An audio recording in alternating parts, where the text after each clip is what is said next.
or dimethyltryptamine, a simple compound found throughout nature which has profound effects on human consciousness.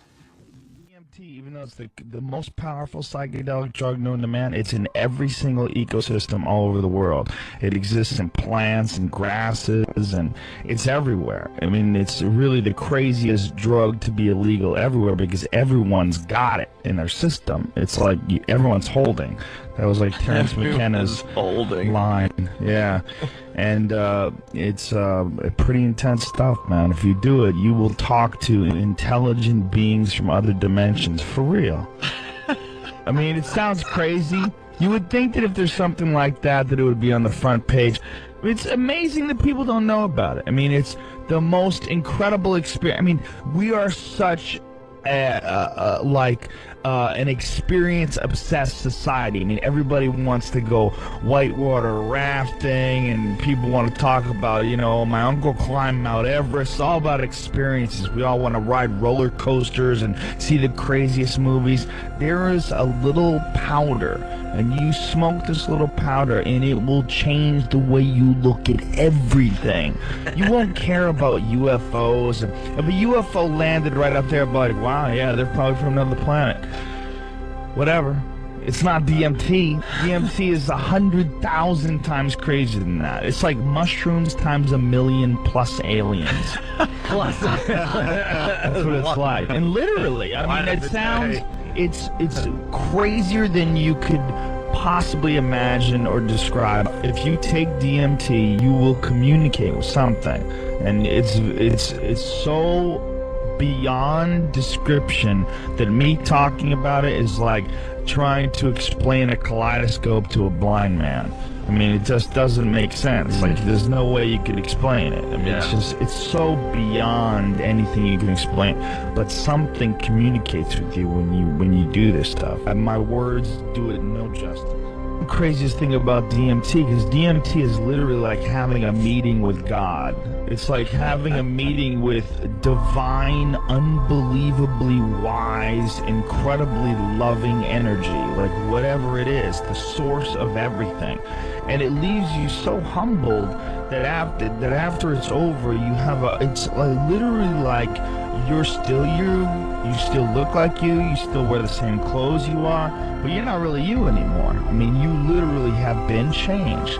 You know, you have experienced something that very few humans experience, and the thought to me that people can go through their entire lives and not know about this is an incredible waste of time.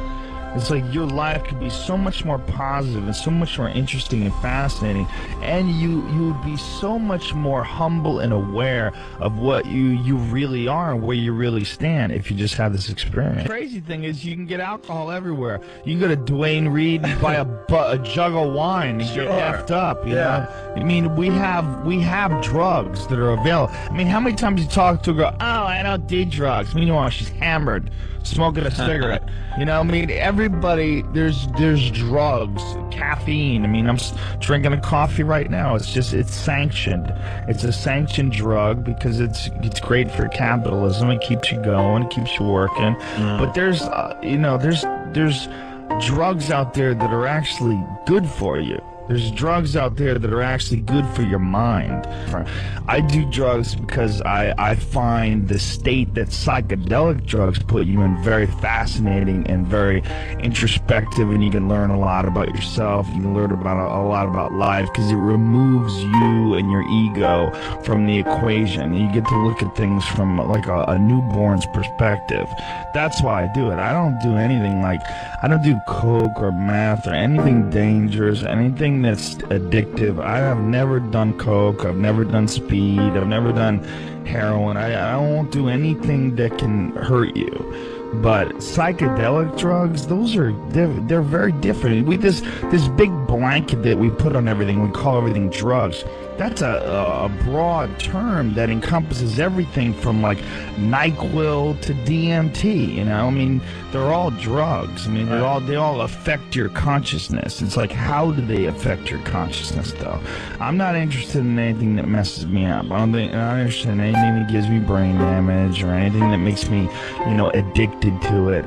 I'm only interested in things that can alter my state of consciousness for the better. It's very, very intense. But it's not dangerous. It's a human neurotransmitter. It's actually one of the most transient drugs ever exhibited in the body because your body brings it down to baseline really quickly.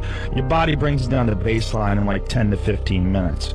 It's really crazy. What's that mean, down to baseline? You mean it's like, say, if you have it, you're high, you go to that dimension, whoa, it blows out, and then 15 minutes later, you're back normal. And the crazy thing is, it's just like dreams.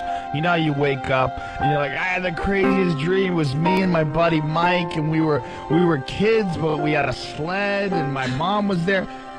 And then 5 minutes later, you're like, what the hell is my dream? Yeah. That's exactly what a DMT trip was like. It's like gold dust slipping through your fingers.